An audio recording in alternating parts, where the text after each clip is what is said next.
ചെറിയ സ്ലീവാണ് കട്ട് ചെയ്യേണ്ടത്. ഫ്രോക്കിന് വെക്കാനായിട്ടുള്ള ചെറിയ സ്ലീവാണ് കട്ട് ചെയ്യണേ. അപ്പോൾ നമ്മൾ 2 സ്ലീവ് വേണം. ഇതുപോലെ നമ്മളുടെ മെറ്റീരിയലിൻ്റെ വീതി, മൊത്തം വീതി ഇതാണ്. അപ്പോൾ നമുക്ക് ഇതുപോലെ ഇങ്ങനെ മടക്കുക, വീണ്ടും വീതി ഇങ്ങനെ മടക്കുക. വീതി കണ്ടുപിടിക്കേണ്ടത് നമ്മളെങ്ങനെയാണെന്ന് വെച്ചാൽ ചെസ്റ്റ് റൗണ്ട് ബൈ 4 - 1 ആണ് വേണ്ടത്. വീണ്ടും ഇങ്ങനെ മടക്കുക. ഉണ്ടോ? ഫ്രോക്കിനുള്ള ചെസ്റ്റ് റൗണ്ട് 39 ഇഞ്ചാണ്. 39 ഇഞ്ചാവുമ്പോൾ നമുക്ക് 8.5 ഇഞ്ച് മതി. 38 ഇഞ്ചാണ് നമ്മളുടെ ഇതിൻ്റെ ചെസ്റ്റ് റൗണ്ട്. അപ്പോൾ നമുക്ക് എത്ര കിട്ടും? ചെസ്റ്റ് റൗണ്ട് ആകുമ്പോൾ 9.5 കിട്ടും. 9.5ൽ നിന്ന് 1 ഇഞ്ച് മൈനസ് ചെയ്യണം. വീതിയാണ് നമ്മളിങ്ങനെ നോക്കണം. അപ്പോൾ 1 ഇഞ്ച് മൈനസ് ചെയ്യുമ്പോൾ 8 ഇഞ്ചാണ് നമുക്കിത് വീതി. ഇനി നീളം നമുക്ക് 4 ഇഞ്ചാണ് നമുക്ക് നീളം. ഈ തയ്യൽ തുമ്പ് എന്ത് വേണം? നമുക്ക് 4 ഇഞ്ചിൻ്റെ കൂടെ 1.5 ഇഞ്ച് തയ്യൽ തുമ്പ് കൂട്ടണം. അതായത് ഈ താഴ്ഭാഗം ഇതുപോലെ നമുക്ക് ഇതുപോലെ വരികയാണ്. തേരുവശമാണെങ്കിൽ നമുക്ക് സ്ലീവിനൊക്കെ കിട്ടുകയാണെങ്കിൽ 1 എടുത്താൽ മതി. തേരുവശം അല്ലെങ്കിൽ 1.5 ഇഞ്ച് എടുക്കണം. അപ്പം 4ൻ്റെ കൂടെ നമ്മൾ എന്ത് ചെയ്തു? 1.5 ഇഞ്ച് കൂട്ടി നമുക്ക് 5.5 ഇഞ്ചായി.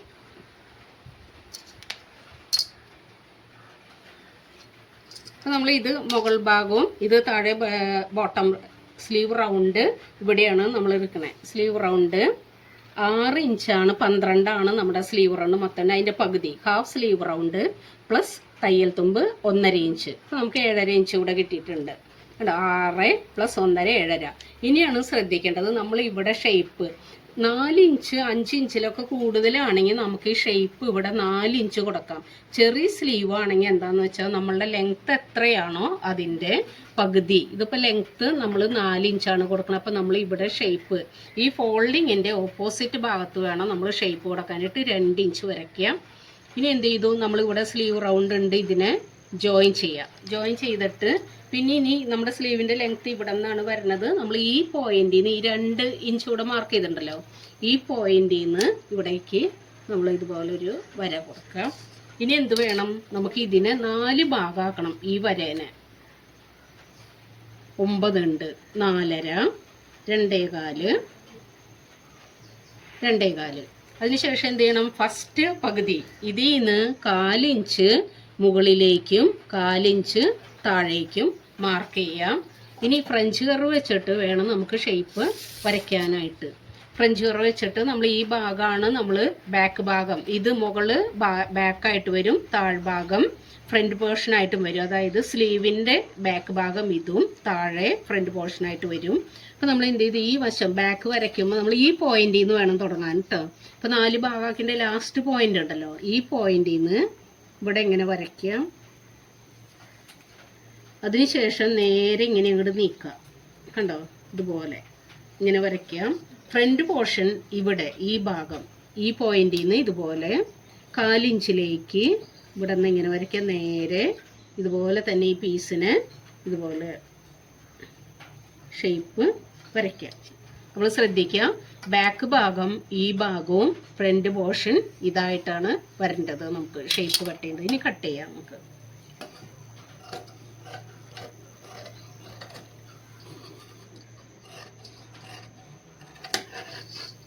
ആദ്യം തന്നെ നമ്മൾ ബാക്ക് കട്ട് ചെയ്യണം സ്ലീവിൻ്റെ.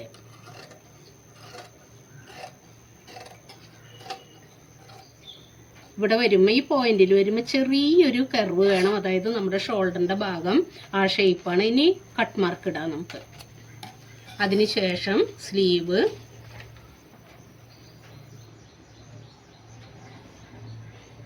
നിവർത്തി വയ്ക്കാം. കണ്ടോ? ഇത് ബാക്ക് ഭാഗമായിട്ടും ഇത് ഫ്രണ്ട് ഭാഗമായിട്ട് വരും. ഫ്രണ്ട് മാത്രം എടുത്ത് തിരിച്ച് കട്ട് ചെയ്യണം നമ്മൾ. ഇപ്പോൾ ശ്രദ്ധിക്കേണ്ടത് എന്താണെന്ന് വെച്ചാൽ നമ്മൾ കണ്ടോ ഇതുപോലെ ഉൾവശം എപ്പോഴും മറുവശമായിട്ട് നല്ല ഭാഗമല്ല ചീത്ത ഭാഗമായിട്ട് വരാൻ ശ്രദ്ധിക്കുക.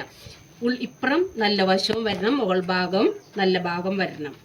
എപ്പോഴും ശ്രദ്ധിക്കണം, അല്ലെങ്കിൽ നമ്മുടെ സ്ലീവ് തിരിഞ്ഞു പോകും. ഫ്രണ്ടിൽ ഭാഗം ബാക്കിലേക്ക് തിരിഞ്ഞു പോകും. എപ്പോഴും ഇങ്ങനെ വരുമ്പോൾ മറുവശവും ചേർന്ന് വരാവുന്ന രീതിയിൽ സ്ലീവ് മടക്കിയിടാം.